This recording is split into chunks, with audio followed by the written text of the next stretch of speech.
welcome to the PostMortem for nHack, a puzzle game designed by Team Twisted Travels. nHack is a game about taking control of a hacking program that must travel through a simulated world that represents the inside of a computer program. The player must guide a hacking program through a series of puzzles while using a special ability to control the environment around it. The initial task for the team was to collaborate ideas while assigning each member to represent specific disciplines, such as level or mechanics design. This gave us the opportunity to separate and concentrate on different aspects of the project without convoluting too many different ideas. It also made sure that a large workload could be handled all at once. The game takes place inside of a simulated computer world, represented in squares that act as different access levels of the system. These squares are populated with obstacles in the form of maze-like geometry, aggressive hazards, and the ability to inhibit the player's main source of navigation, rotation. The player must rotate the squares to change their orientation and provide different ways for the hacking program to be able to navigate around the obstacles.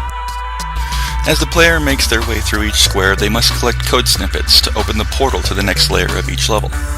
These code snippets have properties of their own, either rotating with the square, staying in place, or having the ability to alternate between the two. The player must find the best way to use the environment and the ability to rotate it to their advantage in order to collect these code snippets. Progressing through the game provides challenges to the player in various forms of obstacles. Sparks and bumpers can knock the hacking unit around if it comes into contact with them, providing a detrimental obstacle that can keep the player from getting any further, as well as a beneficial puzzle element that can help the player achieve different ways of navigating the environment.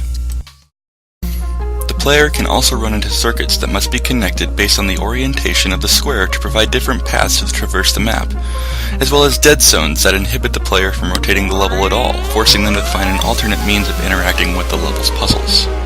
Should the player want to put their skills to the test, each level provides a minimum amount of rotations as a goal to reach beyond simple game progression.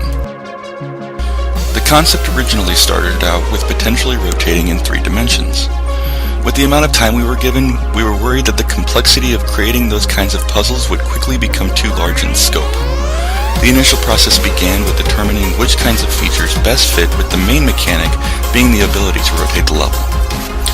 When approaching how we were going to create environment-based puzzles with the geometry of the levels, we came to realize the most significant aspect of any theory we were going to come up with, which is, since the squares have 4 potential orientations, any feature would have to be dynamic enough to fulfill each orientation. The simplest consideration was realizing that any piece of the geometry that was once a wall would potentially be a platform, so we had to design around 4 different maps when trying to simply create one. After spending the first few weeks developing and perfecting mechanics such as circuits and dead zones, it was only a matter of designing the levels themselves. To streamline the process, a template was created with all of the basic programming rules for each mechanic and the outline of squares for each level for anyone to go into and start building from without having to repeat too many processes. After generating a simple template for anyone to work from, the next step involved organizing and designing levels to introduce the player to each mechanic. While we originally considered introducing every mechanic to the player within the first level, we eventually decided to space them out and let the player practice each new mechanic for an entire level after learning it. This quickly led to a game with a large scope needing to be made in such a limited amount of time. The game eventually had to be shortened to give us time to try and perfect work that we had already made in order to get the rest of the features in. While the team had discussed themes from the very beginning of the project, nothing was ultimately decided on until the latter half of the time frame. The team eventually decided to create content that reflected a program inside of a simulated computer world of glowing lights and computer-based references. As with all projects, we ran into our fair share of bumps. While mostly technical, one of the biggest problems the group had was creating complex puzzle designs. As mentioned before, when creating one map, we had to consider 4 different ones.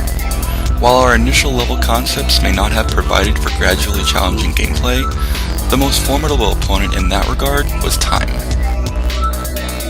Time was easily the biggest factor to take into consideration as we began getting closer to the deadline and the game just kept growing larger.